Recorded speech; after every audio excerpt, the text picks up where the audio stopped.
কিছুদিন আগেই শুরু করেছিলাম একটা অসাধারণ কোরিয়ান ড্রামার এক্সপ্লেনেশন, যার আগের পর্বে দেখানো হয়েছিল ইউনজং হসপিটালের একটা ওয়েবসাইটে ইউহানের জন্মগত এনালজেসিয়ার ব্যাপারটা পোস্ট করে দিয়েছিল, যা দেখে আইমুন বেশ চমকে যায়। কারণ এমনটা চলতে থাকলে হসপিটালের নাম খারাপ হবে।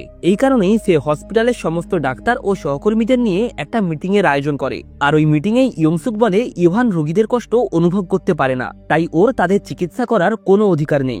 ইউহান বলে এটা ঠিক যে আমি রোগীদের কষ্ট অনুভব করতে পারি না, তবে আমি আমার ডাক্তারি বিদ্যা এবং অনুভব দিয়ে বলতে পারি আমি কখনোই কোনো রোগীর ভুল চিকিৎসা হতে দেব না। রোগীরা আমাকে বিশ্বাস করে আমার কথা মেনে চলে। তবে আইমুন আদেশ দেয় ইউহানকে যেন কোনো রোগীর চিকিৎসা করতে না দেওয়া হয়, তা না হলে তাকে বরখাস্ত করা হবে। এটা শুনে ইউহান আইমুনের কাছে একটা শেষ সুযোগ চায়, যাতে সে সিওকের চিকিৎসা করতে পারে, কারণ সে তার সঠিক রোগটি খুঁজে বের করেছিল। তবে আইমুন তাকে অনুমতি দেয় না এবং একই সাথেই সে যাতে সিওকে চিকিৎসা না করতে পারে তার জন্য কড়া আদেশ দেয়। ইউহান কিছুটা আপসেট হয়ে মিটিং রুম থেকে বাইরে বেরিয়ে আসে।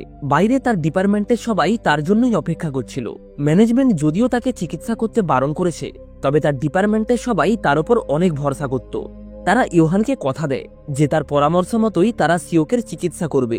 লিওজন বলে সিওকের রোগটা পুরানো আর্মিদের রোগের মতো, এর সমস্ত তথ্য জেনেই আমরা চিকিৎসাটা কন্টিনিউ করব। এই সমস্ত কথা শুনে ইউহানের মন কিছুটা হালকা হয়। অন্যদিকে সিওকি ইউহানের সঙ্গে দেখা করে বলে তুমি তো ব্যথা অনুভব করতে পারো না, তাহলে কি যে সমস্ত রোগীকে শান্তিতে মরতে দিয়েছ তাদের কষ্ট কি তুমি অনুভব করতে পারোনি? এরপর সে আরো জিজ্ঞাসা করে তোমার মেডিকেল প্র্যাকটিস করার কি কোনো অধিকার রয়েছে?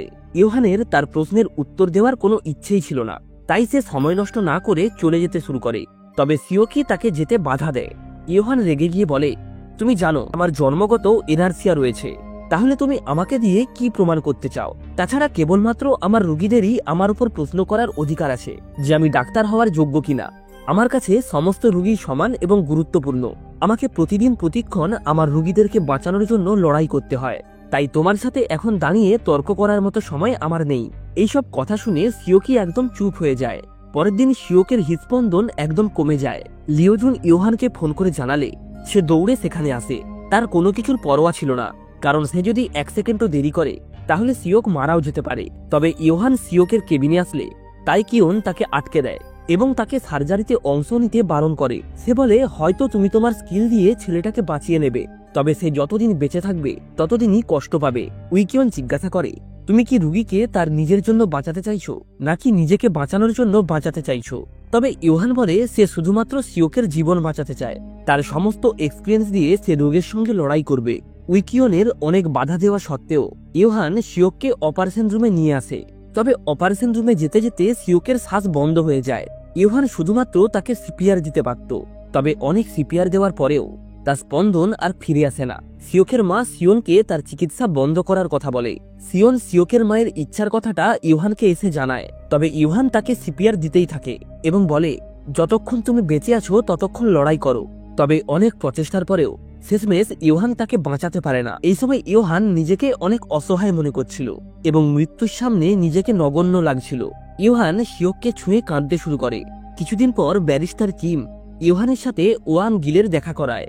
ওয়ান গিল মাস্কুলার ডিস্ট্রফি রোগে আক্রান্ত ছিল এবং তার দুর্বল শরীরের কারণে সে শুধুমাত্র হুইল চেয়ারেই চলাফেরা করতে পারত।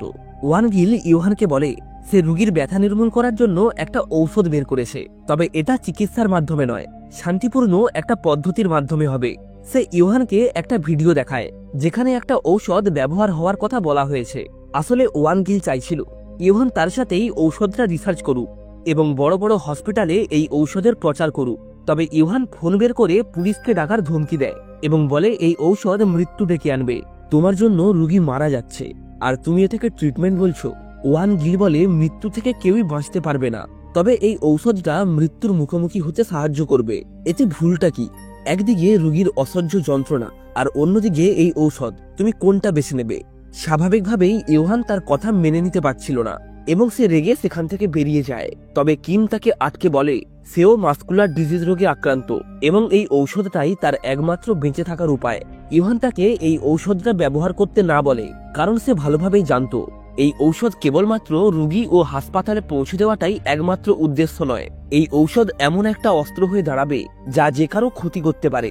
আর তাছাড়া ডাক্তাররাও এই ঔষধের উপর নির্ভর হয়ে পড়ত। এবং তারা রোগীর চিকিৎসা না করে ছেড়ে দিত। ইয়োহান সিওকিকে ফোন করে এবং এই ঔষধ তৈরির আসল মাস্টারমাইন্ড কে সেটা জানিয়ে দেয়। সিওকি জিজ্ঞাসা করে আমাকেই কেন, অন্য কাউকে কেন জানাওনি? সিওকি কখনো ভাবতেই পারেনি যে ইয়োহান তাকে এতটা শ্রদ্ধা করে। এরপর ইয়োহান বলে, আমি জানি এই কেসটা সামনে আনার পর আমার উপরে অনেক বাহ্যিক প্রেসার আসবে, তবে চিন্তা নেই, আমি কখনোই হার মানব না। আর তোমাকে বাছার আসল কারণ হলো একমাত্র তুমিই পারো এই ইনভেস্টিগেশনটা চালিয়ে যেতে, কারণ এটা তুমি আগেও করে দেখিয়েছো। এরপর সিওকি ওয়ান গিলের বাড়িতে যায়, তবে ততক্ষণে সে মারা গিয়েছিল এবং সে মরার জন্য সেই ইনজেকশনটি ব্যবহার করেছিল। এছাড়াও জানা যায় ওই ওয়ার্ডের একজন রোগী নিখোঁজ ছিল।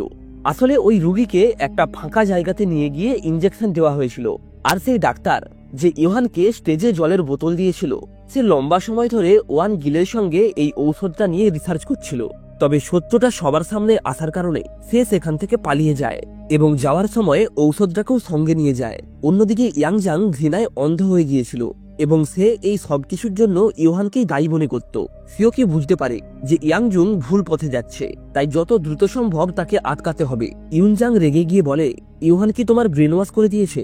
এই কথাটা সিওকির অনেক খারাপ লাগে, তাই সে যখন সেখান থেকে বেরিয়েই যাচ্ছিল তখন হঠাৎ করেই তার পেটে ব্যথা শুরু হয় এবং সাথে সাথেই সে মাটিতে লুটিয়ে পড়ে। জানা যায় সিওকির ৩য় স্টেজের ক্যান্সার রয়েছে, আর সে দীর্ঘ সময় ধরে এই যন্ত্রণাতে ভুগছিল। সিওকি সেই ছেলেটির শেষ সময়ের যন্ত্রণাটা অনুভব করতে পেরেছিল, যে শান্তিপূর্ণভাবে মরার জন্য সাহায্য করতে বলেছিল। সে ইয়ংজাংকে বলে ইয়োহান যেন তার যন্ত্রণা কমাতে সাহায্য করে। এরপর সিন শিফট হলে দেখা যায় সিয়ং যেহেতু অতীতে তার বাবাকে বাঁচাতে পারেনি, তাই তার বোন মিরে তাকে সহ্য করতে পারে না। এরপর সিয়ং যখন তার ইন্টার্নশিপ কমপ্লিট করার জন্য আবারও হসপিটালে ফিরে আসে, মিরে এতে খুশি ছিল না। সে সিয়নকে অনেক কথা শোনায় এবং এটা বলে অপমান করে যে সে তার বাবাকে বাঁচানোর চেষ্টাই করেনি। মিরে সিয়ংকে বলে যে সে সিয়ংকে এখন তার নিজের ইচ্ছেতে কিছুই করতে দেবে না। এরপর একদিন ইয়োহান যখন একটা সার্জারি করছিল তখন সে সিয়নকে তার হেল্প করার জন্য অ্যাসিস্ট্যান্ট হিসাবে ডাকে, আর অন্যদিকে মিরের শুধুমাত্র বাইরে থেকে দাঁড়িয়ে এই সার্জারিটা দেখার অনুমতি ছিল।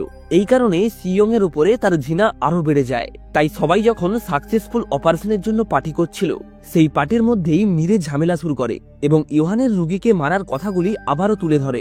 মিরে ইয়োহানকে বলে, তোমার কি লজ্জা করে না? তুমি একজন রুগীকে মেরে ফেলেছো। তবে মিরে এটা জানতো না যে রুগীর মা নিজেই তার ছেলের যন্ত্রণা সহ্য করতে না পেরে তাকে এটা করার অনুমতি দিয়েছিল। তবে তা সত্ত্বেও ইয়োহান হাল ছাড়ে না, সে রুগীকে বাঁচানোর চেষ্টা করেছিল, কিন্তু ওই রুগী নিজেও আর বাঁচতে চাইছিল না এবং সে ইয়োহানকে তাকে শান্তিতে চলে যেতে দেওয়ার জন্য অনুরোধ করে। মিরে এর পর সিয়ংকে সতর্ক করে বলে ইয়োহানের থেকে দূরে থাকতে, না হলে হয়তো ইয়োহান তারও ক্ষতি করে দিতে পারে। তবে যত দিন যায় রুগীদের প্রতি ইয়োহানের কেয়ার ও দায়িত্বশীলতা দেখে মিরে বুঝতে পারে সে ইয়োহানের সম্পর্কে ভুল ধারণা করেছিল। এরপর যখন ভেন্টিলেশন রুমে সিয়ং মেঝেতে পড়ে গিয়েছিল তখন মিরে অনেক ভয় পেয়ে যায়। তার সিয়ং এর জন্য অনেক চিন্তা হচ্ছিল। সে বুঝতে পারে কোনো কিছু থেকে আপনজনের জীবনের মূল্য অনেক বেশি। এরপর যখন সিয়ং ভেন্টিলেশন রুম থেকে সুস্থভাবে বেরিয়ে আসে তখন মিরে তার কাছে ছুটে যায় এবং একে অপরের দিকে তাকায়, তবে তারা কেউই কিছু বলছিল না। এই ক্রাইসিসের মধ্য দিয়েই মিরের মনে সিয়ং এর প্রতি যে ঘৃণা ছিল তা দূর হয়ে যায়। পরের দিন সিয়ং সবসময়ের মতোই তার বাবার কোমায় পড়ে থাকা বডিটার খেয়াল রাখছিল। তখনই সেখানে মির আসে। তারা একে অপরের দিকে তাকায়, তবে কেউ কাউকে কিছুই বলে না। এরপর মিরে তার বাবার দাড়িটা কামিয়ে দেয়। তখনই সিয়ং তার দিকে একটা টাওয়েল বাড়িয়ে দেয়। মিরে কিছুক্ষণ থমকে টাওয়েলটা নেয়। এর কিছুক্ষণ পর তাদের দুজনের কাছেই তাদের মায়ের ফোন আসে এবং তারা জানতে পারে তাদের বাবার রিপোর্ট খুব একটা ভালো নয়। এসব শুনে মিরে অনেক কাঁদতে থাকে। তার ভয় হয় হয়তো সে তার বাবাকে হারিয়ে ফেলবে। সিয়ং তার হাত ধরে এবং তাকে ধৈর্য ধরতে বলে। এরপর তারা দৌড়ে তার বাবা মার কাছে আসে। তার মা বলে তার বাবার অক্সিজেন লেভেল কমে গেছে, আর খুব একটা বেশি সময় সে সার্ভাইভ করতে পারবে না। এটা শুনে মিরে অনেক কাঁদতে থাকে। সে বুঝতে পারে তার বাবা আর কিছুক্ষণের মধ্যেই তাদেরকে ছেড়ে চলে যাবে। সে বলে, বাবা, আমরা তোমাকে সারা জীবন মনে রাখবো। সিয়ংও তার বাবাকে জড়িয়ে ধরে এবং তার হার্টবিট অনুভব করতে থাকে। পরের দিনই তাদের বাবা পৃথিবী ছেড়ে চলে যায়। এরপর মিরে সিয়ং এর কাছে যায় এবং তাকে বলে, অনেক দিন হয়ে গেল, আমরা ঠিক করে কথাও বলিনি, তাই এখন থেকে আমি তোমার সঙ্গেই থাকবো। সিয়ং তাকে জড়িয়ে ধরে এবং তারা দুজন দুজনের কাছে ক্ষমা চায়। এখান থেকে সিন সিওকের কাছে শিফট হয়। সে গাড়ি চালাতে চালাতে হঠাৎ করেই তার বুকে ব্যথা শুরু হয়, যার ফলে সে ভীষণভাবে অসুস্থ হয়ে পড়ে। সে তার গাড়িটাকে কন্ট্রোল করতে পারছিল না এবং শেষমেশ বহু কষ্টে রাস্তার ধারে গাড়িটাকে থামায়, যার ফলে সে বড় কোনো দুর্ঘটনা থেকে বেঁচে যায়। এক ব্যক্তি তার কাছে এসে তার উপর চিল্লে বলে, গাড়ি চালাতে জানেন না তো রাস্তায় গাড়ি নিয়ে বেরিয়েছেন কেন? তবে সে যখন তাকে অসুস্থ অবস্থায় দেখে তখন সে দ্রুত অ্যাম্বুলেন্সকে ফোন করে। তাকে অ্যাম্বুলেন্সে তোলা হলে সিওক জানায় তাকে যেন ডক্টর ইভানের কাছে নিয়ে যাওয়া হয়। সিওকি হলো সেই ব্যক্তি যে ইভানের ডাক্তারি লাইসেন্স ক্যান্সেল করার জন্য প্রাণপণ চেষ্টা করেছিল। তবে এখন সে ইভানের কাছেই তার রোগের চিকিৎসা করাতে চায়। ইভান তার ওয়ার্ডে আসে। সে সবসময়ের মতোই সব রুগীকেই সমান চোখে দেখত। এখন রুগী সিওকি হলেও ইভান তার বাকি রুগীদের মতোই তার ট্রিটমেন্ট শুরু করে। এরপর সে জানতে পারে সিওকের 3rd স্টেজ কোলন ক্যান্সার রয়েছে। সে রিপোর্ট দেখে জানতে পারে সিওকি লম্বা সময় ধরে পেন রিলিভার ইউজ করত, তাই তার ব্যথা কমানোর জন্য এখন একটা পেন রিলিভার পাম্প করা দরকার। সিওকি এক মুহূর্তের জন্য না ভেবে অপারেশনের জন্য রাজি হয়। তার ইভানের দক্ষতার উপর সম্পূর্ণভাবে ভরসা ছিল।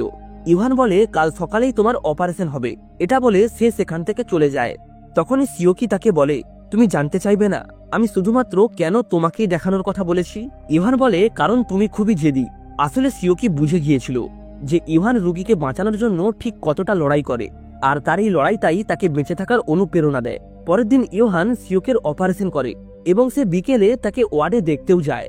সেই সময় সে ইয়ংজুকে দেখতে পায়। ইভান হঠাৎ করেই ইয়ংজুর সামনে এসে দাঁড়ায়। ইয়ংজুং তাকে জিজ্ঞাসা করে আমার ছেলের মৃত্যুর জন্য তুমি দায়ী, তাই তোমার ক্ষতি করার জন্য আমি অনেক চেষ্টা করেছি, তবে তা সত্ত্বেও আমি কেন প্রতিশোধ নিতে পারছি না? ইভান শান্তভাবে বলে আমি আপনার ছেলেকে হারানোর কষ্টটা অনুভব করতে পারবো না, তবে আমি আপনার অবস্থাটা বুঝতে পেরেছিলাম, তাই আপনাকে আটকানোর চেষ্টা করিনি। আসলে ইভান সেদিন ইয়াংজুকে রুগীর থেকে সই করাতে দেখে নিয়েছিল, তবে তা সত্ত্বেও সে কোর্টে স্বীকার করে এইসবের জন্য সে নিজেই দায়ী। আসলে ইভানের মনে এটা নিয়েই অনুশোচনা ছিল যে সে ইয়াংজুকে আটকায়নি। ইভান তার কাছে ক্ষমা চেয়ে সেখান থেকে চলে যায়।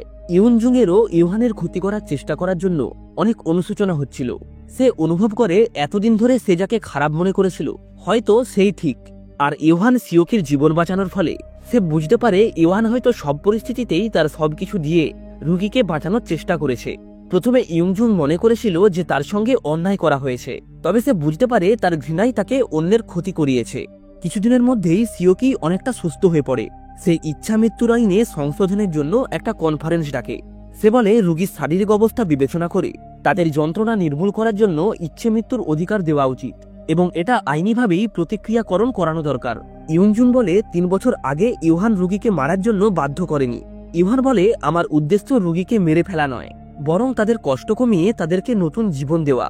এরপর সিওকি ও ইভানের মধ্যে সমস্ত ভুল বোঝাবুঝি দূর হয়ে যায় এবং তারা একে অপরকে জড়িয়ে ধরে। তবে 3 দিন পর ইভান যখন বিদেশে যায় সে এতটাই অসুস্থ হয়ে পড়ে যে তাকে হসপিটালে ভর্তি করতে হয় এবং সে তার হাত পা নাড়াচাড়া করতে পারছিল না, শুধুমাত্র তার চোখটাকেই নাড়াতে পারছিল।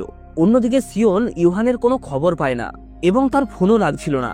সে খুব ভয় পেয়ে যায় এবং দ্রুত আমেরিকা যাওয়ার জন্য বেরিয়ে পড়ে। তবে ফ্লাইট ধরার আগে ইভানকে ফোন করলে তার ডাক্তার ফোনটা রিসিভ করে। ওই ডাক্তার মিথ্যে বলে যে ইভান ল্যাবে ওভারটাইম করছে এবং সে সম্পূর্ণ সুস্থ রয়েছে। একথা শুনে সিয়ং কিছুটা স্বস্তি পায় এবং পুনরায় বাড়ি ফিরে আসে। তবে পরের দিনও ইভানের সাথে তার কোনো কথা হয় না। সে ইভানকে ফোন করলেই ওই ডাক্তার ফোন রিসিভ করে এবং প্রতিবারেই বলে ইভান খুবই ব্যস্ত রয়েছে। সিয়নের কাছে অন্য কোনো উপায় ছিল না, তাই সে ইন্টারনেটে ইভানের ছবি দেখে তার স্মৃতিগুলি মনে করতে থাকে। এভাবেই দেখতে দেখতে 6 মাস পেরিয়ে যায়। ইভানের কাছ থেকে কোনো কল বা মেসেজ আসে না। একদিন তার এক কলিগ এসে বলে ইভান একটি ডোনেটেড বডির ওপর রিসার্চ করে জন্মগত এনার্সিয়ার ওপর প্রাথমিক চিকিৎসা পেয়ে গেছে। এরপর সিওন ইভানের মেসেজ বক্স চেক করে, তবে সেখানে কোনো মেসেজ না দেখতে পেয়ে তার বেশ মন খারাপ হয়। এভাবেই প্রায় 3 বছর পেরিয়ে যায়। এখন সিয়ং একজন এক্সপার্ট ডাক্তার। একজন লাজুক ইন্টার্ন এখন অনেক চিড়চিড়ে হয়ে গেছে। তার আন্ডারে কর্মরত ইন্টার্নরা ভুলভাল কাজ করলে সে তাদেরকে কথা শুনিয়ে দেয়। এরপর সে যখন লিফটে ওঠার জন্য যায় তখন তার পেছনে সে একজন লোককে দেখতে পায়। এক মুহূর্তের জন্য সে মনে করে তার পেছনের ওই লোকটি ইয়োহান, তাই সিয়ং পেছনে ঘুরে তাকায় এবং সে দেখে এটা সত্যি ইয়োহান। সিয়ং কি করবে কিছুই বুঝতে পারছিল না। সে ইয়োহানকে জিজ্ঞাসা করে তুমি কবে কোরিয়াতে ফিরলে? ইয়োহান বলে 1 বছর আগেই ফিরেছি, তবে তোমার সঙ্গে দেখা করতে আসিনি। এটা শুনে সিয়ং এর মনে হাজার প্রশ্ন ঘুরপাক খাচ্ছিল। তার মনে হচ্ছিল ইয়োহান হয়তো তাকে আগের মতো পছন্দ করে না, অথবা হয়তো অন্য কোনো মেয়ের সঙ্গে রিলেশনে আছে। এই সময় সিয়ং এর কাছে একটা ফোন আসে। সে জানতে পারে তার একটা রোগীর শরীর অসুস্থ হয়ে গেছে, যার ফলে সিয়নকে দ্রুত সেখানে যেতে হয়। রোগীটির খুব পেট ব্যথা করছিল এবং কোনো ঔষধই কাজ করছিল না। সিয়ং এবং বাকি ডাক্তাররা এটাই ভাবছিল যে তার আসল সমস্যা কি। তখনই একজন এসে বলে হসপিটালে ইয়োহান ফিরে এসেছে। এটা শুনে সবাই অনেক খুশি হলেও সিয়ং খুব একটা খুশি ছিল না। কারণ তার মনে তখনও হাজারো প্রশ্ন ছিল। এই সময়ে ওই রোগীটির পেটে আবারও ব্যথা শুরু হয়, তবে সে ঠিক করে বলতে পারছিল না যে তার পেটে কোন জায়গাটাতে ব্যথাটা হচ্ছে। তখনই একজন ডাক্তার বলে ইভান যদি এখানে থাকতো তাহলে সে মুহূর্তের মধ্যেই বলে দিত আসল সমস্যাটা কি। এটা শুনে সিয়ং অনেক রেগে গিয়ে উঠে দাঁড়ায় এবং বলে, তার মানে এই নয় যে তাকে ছাড়া আমরা কোনো কিছুই করতে পারবো না। এটা বলেই সে অফিস থেকে বেরিয়ে রোগীর কাছে যায় তার রোগের আসল কারণ খোঁজার জন্য। এই সময় ইয়োহান সিয়ং এর পেছনেই বসেছিল। লিওজুন ওই রোগীর কন্ডিশন তাকে ভালোভাবে বোঝাচ্ছিল। আসলে সে এইসব কথা ইয়োহানকে শোনাতে চাইছিল। সত্যি বলতে লিওজুন অনেক আগেই ইয়োহানকে ফোন করে এই কঠিন রোগের জন্য সাহায্য চেয়েছিল। সে রোগীর রিপোর্ট উঠিয়ে পড়তে শুরু করে। সবকিছু শোনার পর ইভান সিয়নকে ফোন করে আবারও ওই রোগীর জি টেস্ট করতে বলে। সিয়ংয়ের তখনই মনে পড়ে যে সে এটা করতে মিস করেছে, তাই সে দ্রুত রোগীর জি টেস্ট করায় এবং রোগের আসল কারণটা জানতে পারে। যদি সে এটা আগে বুঝতে পারত তাহলে রোগীর এতটা কষ্ট হতো না এবং রোগী অনেক আগেই সুস্থ হয়ে যেত। যে চিন্তাটা এতদিন ধরে সিয়ংকে ভোগাচ্ছিল, ইভান সেটা কিছু সেকেন্ডেই সলভ করে দেয়। সফলভাবে ট্রিটমেন্ট সম্পন্ন হওয়ায় তারা বাইরে একটা পার্টি অ্যারেঞ্জ করে। মিরে ইউহানকে জিজ্ঞাসা করে তুমি কি হসপিটালে থাকবে, তবে ইউহান হেসে তাদেরকে বিদায় জানিয়ে বলে সে আর কখনোই হসপিটালে ফিরবে না। এটা বলেই সে সেখান থেকে বেরিয়ে যাচ্ছিল। তখন সিয়ং বলে সে তাকে বাড়িতে ছেড়ে দেবে, তবে ইউহান এতে মানা করে দেয় এবং একবারও পেছনে না তাকিয়ে বাইরে বেরিয়ে যায়। এখানে লিওজুন জানায় আসলে 1 বছর আগেই ইউহান কোরিয়াতে ফিরে এসেছিল, তবে সে সম্পূর্ণ সুস্থ হয়েই সিয়ং এর কাছে আসতে চেয়েছিল।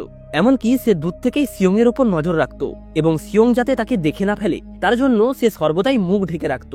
এসব শুনে সিয়ং ইউহানের পেছনে ছুটে যায়, তবে বাইরে গিয়ে তাকে কোথাও দেখতে পায় না। তখন ইউহান তার হাতটা টেনে তাকে জড়িয়ে ধরে। সিয়ং ইউহানকে বলে তুমি আমাকে না জানিয়ে আর কোথাও যাবে না। অন্যদিকে তাইকিওন ইউহানকে আবারও তার হসপিটালে ইনভাইট করলে ইউহান সেটা রিজেক্ট করে দেয়। সে খুব ছোট্ট একটা হসপিটালে ডাক্তার হিসাবে জয়েন করে, যেখানে সত্যিই রোগীদের ভালো ডাক্তারের খুবই প্রয়োজন। তাই সে ঠিক করে সে নিজেকে রোগীদের জন্যই সমর্পিত করে দেবে এবং এর সাথেই এই অসাধারণ ড্রামাটা এখানেই শেষ হয়। ভিডিওটা ভালো লাগলে অবশ্যই একটা লাইক করে চ্যানেলটাকে সাবস্ক্রাইব করে রাখবেন। তাহলে আজ এই অবধি, দেখা হচ্ছে নেক্সট ভিডিওতে নতুন কোনো ড্রামার এক্সপ্লেনেশন নিয়ে।